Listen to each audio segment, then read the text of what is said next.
કે જે કંઈ થયું છે એમાં મારું તો કોઈ કર્તૃત્વ છે નહીં. એટલે કે મેં કંઈક મહાન ચિંતન કર્યું હોય, કોઈ એવા અનુભવ થયા હોય, એવું મહાન દુઃખ આવી પડ્યું હોય, કે ભ્રમ ભાંગી ગયો હોય, એ બધું થતું હોય ને લોકો. એવું કોઈ કથા મારી પાસે નથી. રોમેન્ટિક કોઈ કથા નથી. કોઈ લોકો ઘરની બહાર જતો રહ્યો હોય ને કોઈને આમ થયું હોય ને એવું જાત જાતનું થતું હોય ને પછી આમ પરિવર્તન આવે. એવું કોઈ ચમત્કારિક કે રોમેન્ટિક કોઈ કથા આપણી પાસે નથી. પણ એક જિજ્ઞાસા પહેલેથી મૂકેલી, જિજ્ઞાસા જાણવાની ઈચ્છા. અને ખાસ કરીને અમેરિકા ગયા પછી અહીંયાનું ભણતર એક પ્રકારનું છે, અમેરિકાનું ભણતર જ્યારે જુદા પ્રકારનું એ રીતે છે કે એ લોકો હંમેશા મૂળભૂત ફંડામેન્ટલમાં જ એ લોકો દ્રષ્ટિ કરે. ત્યાંથી ફંડામેન્ટલ વસ્તુમાં જવાની એક મારી એક વૃત્તિ, જે વસ્તુ એના મૂળમાં જ. અહીં તો શું એપ્લિકેશન, અહીંયા જે અમે એન્જિનિયરિંગ શીખ્યા ને એમાં કેમ બધા પ્રશ્નો સોલ્વ કરવાના, એપ્લિકેશનો કેમ કરવી, હાઇડ્રોલિક્સ આવે તો કયા ઇક્વેશન લગાવવા એવું સોલ્વ કરી નાખવાનું. પણ ત્યાં આગળ ફંડામેન્ટલ વધારે મહત્ત્વ આપે. એટલે એ પ્રકારની આપણે માનસિક એક વૃત્તિ થાય. એટલે ધીમે ધીમે પછી આવી એક જિજ્ઞાસા થઈ કે આ બધી વસ્તુનું મૂળ શું છે. એમાં એ બધું ચાલતું હતું ને અમારા પરિચય હતા સ્વામી ચિન્મયાનંદજી મહારાજના. એના મૂળ નંખાઈ ગયા હતા. અમેરિકા ગયા પહેલાં જ કોઈક મિત્ર વડોદરાની અંદર મને ચિન્મયાનંદજી મહારાજના પ્રવચનમાં લઈ ગયો. હું તો કોઈ દિવસ ક્યાંય ગયો નહોતો, પહેલી જ વાર કોઈના પ્રવચનમાં ગયો. અને એમનો શું પ્રભાવ હતો અને એમની શું વાણી અને બધું મને કશું યાદ નથી અત્યારે, પણ અમુક વસ્તુ આમ એમની છટાને બધું યાદ આવે છે. પણ ઘણું પ્રભાવિત થયા. એટલે એમના જે બધા પુસ્તકો હતા બધા મેં ખરીદી લીધા. બીજે વર્ષે અમેરિકા જવાનું થયું અને ત્યારે પછી બધું સાથે લઈ ગયો. થોડા વિવેકાનંદના પુસ્તકો લઈ ગયો. એટલે પછી થોડો ફાજલ સમયમાં થોડું થોડું વંચાતું હતું.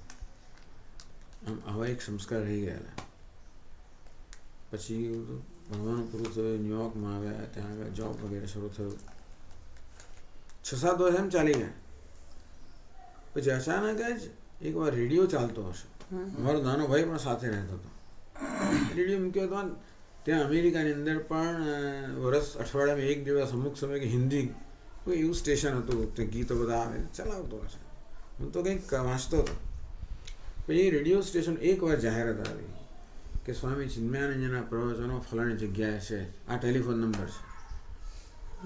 અને મેં નોંધી લીધું કે ના, હું અત્યાર સુધી કોઈ દિવસ કોઈને સાંભળવા, પેલું નામ હતું ને એટલે જૂના સંસ્કારને કારણે યાદ આવી ગયું. ત્યાર પછી એમને મેં સાંભળવા ગયો.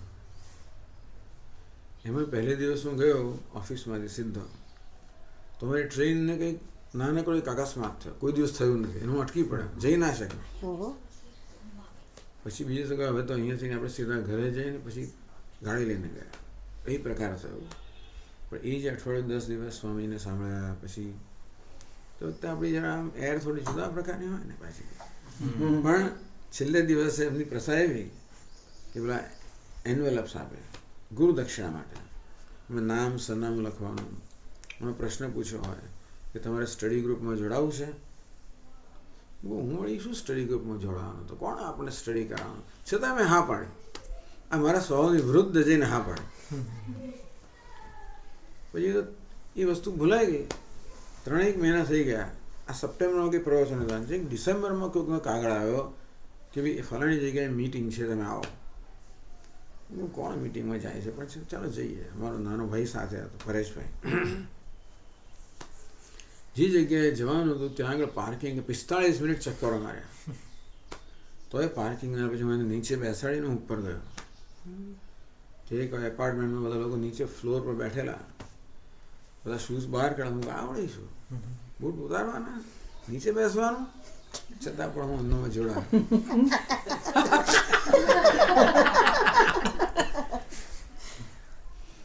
એમાં ચર્ચા ચાલતી હતી. દરેક પોતપોતાની કંઈક કહેતું હશે કે કયા સંજોગોમાં એને આવવાનું છે વગેરે.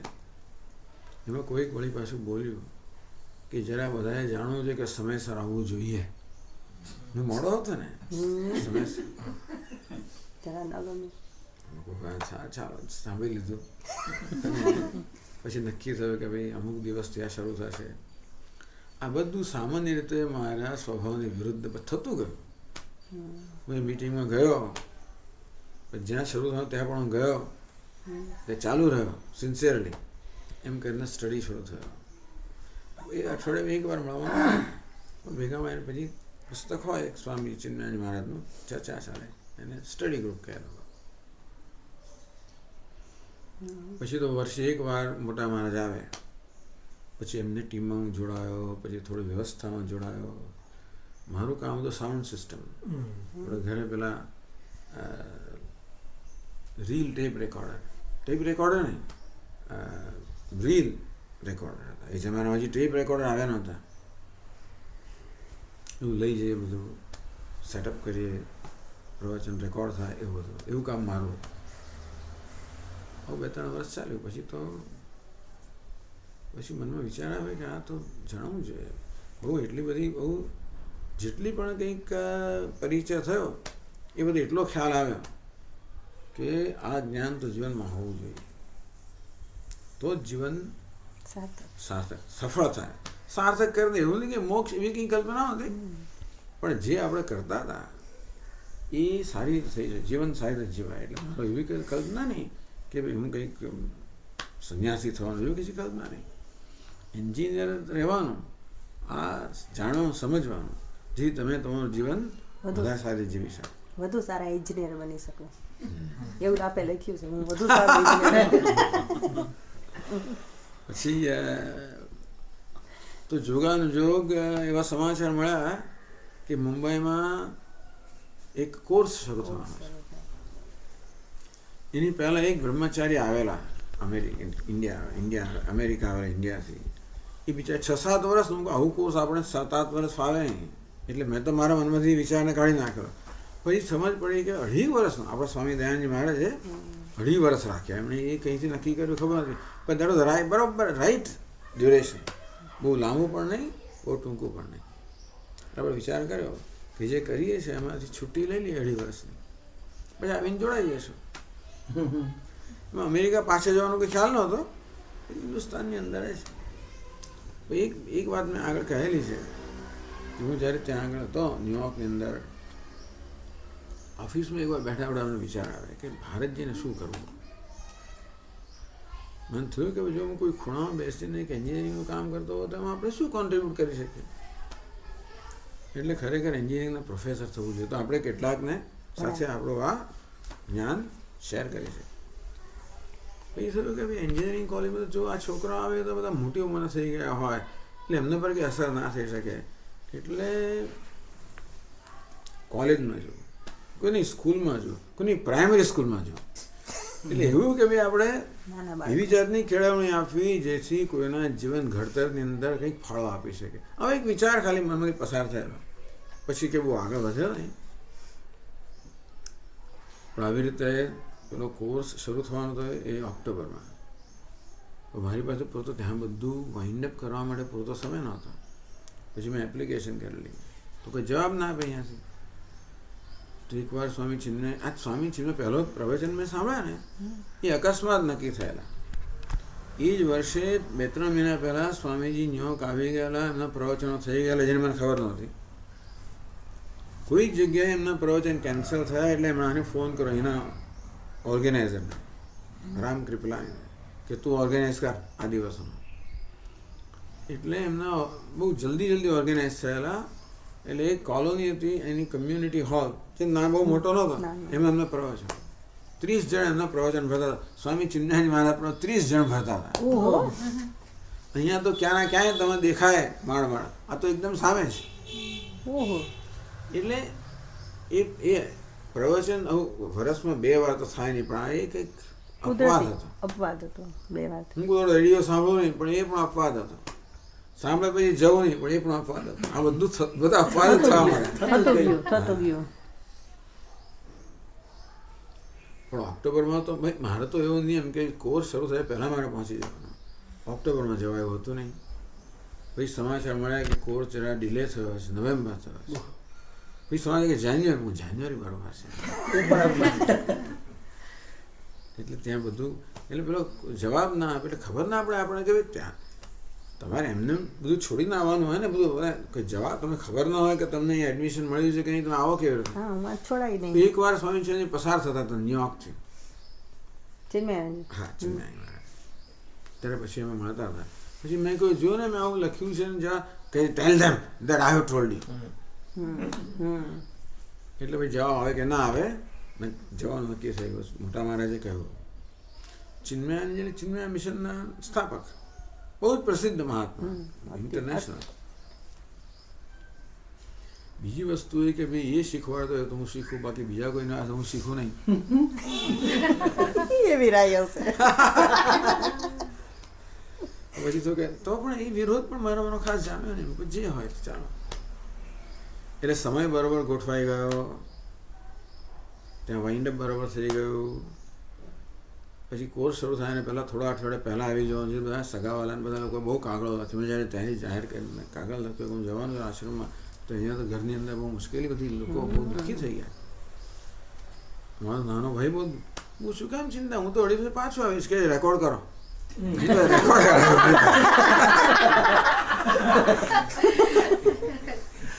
મારા કરતા એ લોકો વધારે સારું જાણતા હતા. મને કે હું તો જઈને પાછો આવતા આવીશ. એ લોકો એમ કે એક વાર ગયા પછી પાછો ના આવે. ખબર જ હતી. બીજો કોઈને વિરોધ નહોતો. હું કંઈ કરું છે ખોટું છે એવું કોઈ ક્યારે માનતો નહોતો. પણ હું ના કરે તો સારું.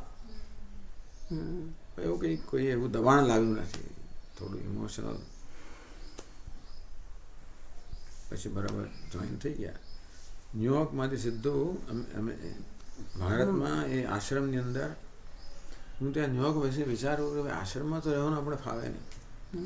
ત્યાં બાથરૂમ કેવા હોય, પેલું કેવું હોય, ફલાણું કેવું હોય, એટલે હું શું કરીશ, હું તો શહેરમાં રહીશ અને ત્યાંથી રોજ જાય આવ કરીશ. એવું એક તુક્કા. એટલે પહેલાં અમે જરા ઇન્સ્પેક્શન કરવા ગયા આશ્રમનું કે શું વ્યવસ્થા છે. મારા મોટા ભાભીને લઈને ગયા. મોટા ભાભી બધું પૂછે શું જમવાનું મળે, શું થાય છે, કેમ નહીં. હા.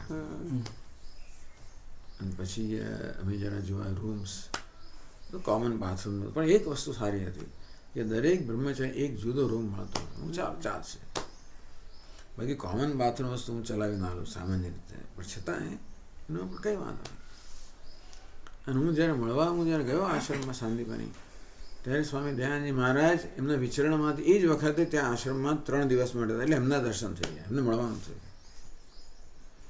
પહેલે દિવસથી કોઈ જાતનું બધું આમ બધું એકદમ ગોઠવાઈ જ ગયું. એટલે મનમાં એવું કંઈ કે ભાઈ આ આપણે પેલા મારા તો શીખતા નથી, આ બીજા કોણ છે, એવો કોઈ પ્રશ્ન ઉપસ્થિત થયો જ નહીં. એ પહેલાં એમનું કંઈક મારી પાસે આવી ગયેલું.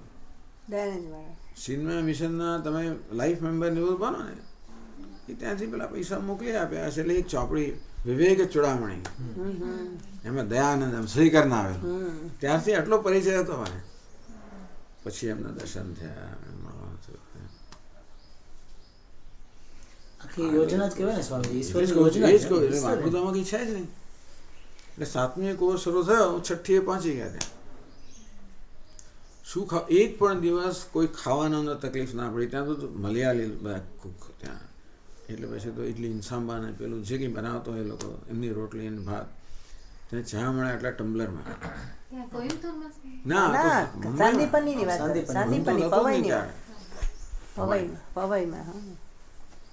સેકન્ડ કોર્સ ને આપનો? અમારો સેકન્ડ કોર્સ. તદુરપાણાજીનો ફર્સ્ટ. સવારમાં લાઈનમાં ભરો ને આટલું ચા ભરીને, આટલું સવારને બપોર, ત્યારે 2 વાર ચા, એટલે ટમ્બલર ભરીને ચા પીતા થયા. કોઈ જમવાની કોઈ પ્રકારની જરાય તકલીફ જ નહીં. કોઈ વસ્તુનો ભાવ્યો અભાવ્યો કઈ થયું જ નહીં. એવું કંઈ થયું જ નહીં. બધું બરોબર આમ પરફેક્ટ ગોઠવાઈ જ ગયું. ત્યાં તો બહુ જાઓ જલાલી હતી ન્યુયોર્કમાં. તો જે હોય તે, પણ એટલે આમાં કોઈ પ્રકારની કોઈ વિરોધ કે અસંતોષ હતો જ નહીં. અને મહારાજને સાંભળ્યા પહેલા દિવસથી જ બરોબર ગોઠવાઈ ગયો. એટલે કોર્સ પૂજ્ય સ્વામીજીએ લીધો. પૂજ્ય સ્વામીજી પછી સ્વામીજી દીક્ષા પણ એમણે જ આપી. દીક્ષા પણ એમણે. દીક્ષા આપી બડા સ્વામીજી આપી? તે વખતે બડા સ્વામીજી વિદેશમાં હતા. સ્વામી ચિદાનંદજી શિવાનંદ આશ્રમ હા હા એ ત્યાં મુંબઈમાં હશે, એમને બોલાવેલા. હા હા એટલે એમના હાથે અપાવડાવ્યા આપણા સ્વામીજી. એ અસલ સ્વામીજી જેવા જ લાગે હો, પતલા દુબળા એકદમ. બહુ તેજસ્વી હતા હો સ્વામીજી. દિવ્ય જીવન. હા દિવ્યજી છે. શું ભણ્યા એટલે બેસિક બધું ભણ્યા. 2.5 વર્ષનો અમારો કોર્સ કે લાંબો નહોતો. એમાં થયું શું કે પહેલે જ વર્ષે મોટા સ્વામીજી સ્વામી ચિન્મયાનંદ મહારાજના કંઈક પાસપોર્ટમાં અત્યારે ઇમરજન્સી હતી ને કંઈક એમના પાસપોર્ટમાં સરકારે ગડબડ કરી હતી કે કંઈક ગડબડ થઈ, ગમે તમને પાસપોર્ટ સમયસર ના મળ્યો કે રિન્યૂ ના થયો, શું થયું, રિન્યૂ આમ તો જતા જ હતા, એ વિદેશ જઈ ના શકે. એટલે એમણે આપણા સ્વામીજીને મોકલ્યા. એમને જરાય જવું નહોતું. અમેરિકામાં શું છે કે છે કંઈ નહીં, ત્યાં માણસો જ છે, ત્યાં મકાનો છે, ત્યાં શું જવાની જરૂર છે, જવું જ નહોતું. પણ મોટા મહારાજ કહે એટલે પછી તો પ્રશ્ન નહોતો. ગુરુજી કે એટલે જવું. 2.5 મહિના ગયા એટલે અહીંયા તો કોર્સ તે વખતે અમને સ્વામી ચિન્મયાનંદ મહારાજ ઉત્તરકાશી લઈ ગયા. એનો 1.5 મહિનાનો કેમ્પ ચાલે. દર વર્ષે બીજે વર્ષે પાછા મહારાજ ગયા વિદેશ, તો અમારો કેમ્પ હતો હૈદરાબાદમાં. આવું ચાલે. એટલે બંને ગુરુઓનું બહુ સારું સાનિધ્ય પ્રાપ્ત થયું. મુખ્ય તો આપણા સ્વામીજી. મુખ્ય તો પૂજ્ય પણ સ્વામી. સાથે સાથે પેલા મહારાજ પણ જતા આવતો એટલે ક્લાસ લે. અઠવાડિયું રહ્યા હોય તો પછી ક્લાસ લે. આવો કેમ્પ હોય. બેસિક ટેક્સ્ટ પહેલા 6 મહિના એક જ ક્લાસ રોજનો, તત્વબોધ ને એવું બધું. રોજ નોટ લખીને સબમિટ કરવાની. અને સંસ્કૃત ક્લાસ ચાલે, ચેન્ટિંગ ક્લાસ ચાલે, એવું બધું. સત્સંગ. ભણવાનો એક જ ક્લાસ. ભણવાનો એક ક્લાસ. સંસ્કૃત એટલે પછી તો બધી મહેનત કરવી પડે. એ તો કરવી જ પડે ને. તો એ એ તો કરે. બહુ જ કરવી પડે. પાણી નહીં ભણવાનું. ના પાણી થોડું ઘણું પાણી નહીં હતું. હા, પણ મુખ્ય તો આ ભંડાર. શિવાનંદજી અને ચિન્મયાનંદજી એટલે બે શિવાનંદજીના શિષ્ય શિવાનંદજી મહારાજ ઋષિકેશની અંદર બહુ મોટા મહાત્મા થઈ ગયા. એટલે પેલું આંખનું જે શિવાનંદજી આઈઝનું હા એ જ. હશે એ જ. એ જ એટલે એમની તો એમ શિવાનંદ અધ્વર્યુ ના ના એ નહીં, એ જુદા. એ જુદા. હા, એ તો આપણા એ ડિવાઇન લાઈફના જ ખરા, દિવ્ય જીવન. પણ એ શિવાનંદ અધ્વરી જુદા હતા. એનું નામ યાજ્ઞવલ્ક્યાનંદજી હતું. યાજ્ઞવલ્ક્યાનંદજી. પણ એટલે એને- એના ગુરુ શિવાનંદજી. એમના ગુરુ. એમના ગુરુ શિવાનંદ. આ તો શિવાનંદ તો ખાલી એનું નામ કોઇન્સિડન્ટલી જ હતું. એમના ગુરુ એ ઋષિકેશમાં હતા, સ્વામી શિવાનંદ સરસ્વતી કરીને, બહુ પ્રસિદ્ધ. સ્વામી એને પણ આંખનું કર્યું છે.